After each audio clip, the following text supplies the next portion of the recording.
दिल्ली के अंदर दिल्ली के चुने हुए मुख्यमंत्री अरविंद केजरीवाल जी को उठा करके इन्होंने जेल में डाल दिया। चुनाव के बीच में उठा करके जेल में डाला। भारत के गांव से लेकर के दुनिया के हर हिस्से तक एक चुने हुए मुख्यमंत्री को जेल में डालने की सरकार की तानाशाही का विरोध हुआ, लेकिन सरकार जिद पर अड़ी रही। उसे ऐसा लग रहा था कि हम कुछ भी करेंगे इस देश के अंदर और लोग हमें 400 सीटें दे करके इस तानाशाही को आगे जारी रखने का मौका दे देंगे। लेकिन आज दिल्ली के मुख्यमंत्री अरविंद केजरीवाल जी की गिरफ्तारी, झारखंड के मुख्यमंत्री हेमंत सोरेन जी की गिरफ्तारी आज साफ साफ भारतीय जनता पार्टी की तानाशाही का टेलर का उदाहरण देश में बन गया। आज पूरे देश में एक ही बात लोग पूछते हैं कि इस देश में यह सरकार कैसे तानाशाही स्थापित कर रही है। आज अरविंद केजरीवाल जी की गिरफ्तारी, हेमंत सोरेन की गिरफ्तारी उसका सबसे बड़ा उदाहरण बन गया है कि अगर इतने प्रचंड बहुमत से चुना हुआ मुख्यमंत्री अगर ये बिना किसी सबूत के, बिना किसी एफआईआर के उठा के जेल में डाल सकते हैं, तो एक आम आदमी की आवाज अगली सरकार में उठाने की हिम्मत किसके पास बचेगी। दिल्ली के अंदर इन्होंने ये बात सोची थी कि अरविंद केजरीवाल की गिरफ्तारी के बाद आम आदमी पार्टी खत्म हो जाएगी, विधायकों को हम तोड़ लेंगे, सरकार को खत्म कर देंगे, पार्टी तितर बितर हो जाएगी। लेकिन जिस तरह से दिल्ली की जनता ने, आम आदमी पार्टी के कार्यकर्ताओं ने,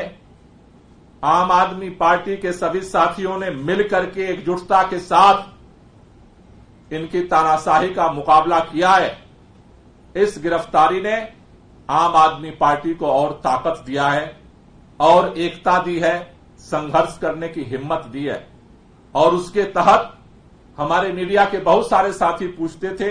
बहुत सारे लोगों को देश भर में प्रश्न था कि अरविंद केजरीवाल के जेल में जाने के बाद चुनाव प्रचार कैसे होगा, चुनाव अभियान कैसे चलेगा। लेकिन हमें इस बात की खुशी है, आज अरविंद केजरीवाल जेल में जरूर हैं, लेकिन दिल्ली के अंदर सबसे मजबूती के साथ अगर किसी पार्टी का चुनाव अभियान चल रहा है तो आम आदमी पार्टी। दिल्ली के अंदर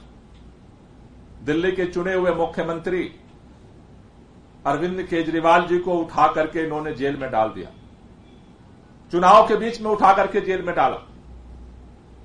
भारत के गांव से लेकर के दुनिया के हर हिस्से तक एक चुने हुए मुख्यमंत्री को जेल में डालने की सरकार की तानाशाही का विरोध हुआ, लेकिन सरकार जिद पर अड़ी रही। उसे ऐसा लग रहा था कि हम कुछ भी करेंगे इस देश के अंदर और लोग हमें 400 सीटें दे करके इस तानाशाही को आगे जारी रखने का मौका दे देंगे। लेकिन आज दिल्ली के मुख्यमंत्री अरविंद केजरीवाल जी की गिरफ्तारी, झारखंड के मुख्यमंत्री हेमंत सोरेन जी की गिरफ्तारी आज साफ साफ भारतीय जनता पार्टी की तानाशाही का टेलर का उदाहरण देश में बन गया। आज पूरे देश में एक ही बात लोग पूछते हैं कि इस देश में यह सरकार कैसे तानाशाही स्थापित कर रही है। आज अरविंद केजरीवाल जी की गिरफ्तारी, हेमंत सोरेन की गिरफ्तारी उसका सबसे बड़ा उदाहरण बन गया है कि अगर इतने प्रचंड बहुमत से चुना हुआ मुख्यमंत्री अगर ये बिना किसी सबूत के, बिना किसी एफआईआर के उठा के जेल में डाल सकते हैं, तो एक आम आदमी की आवाज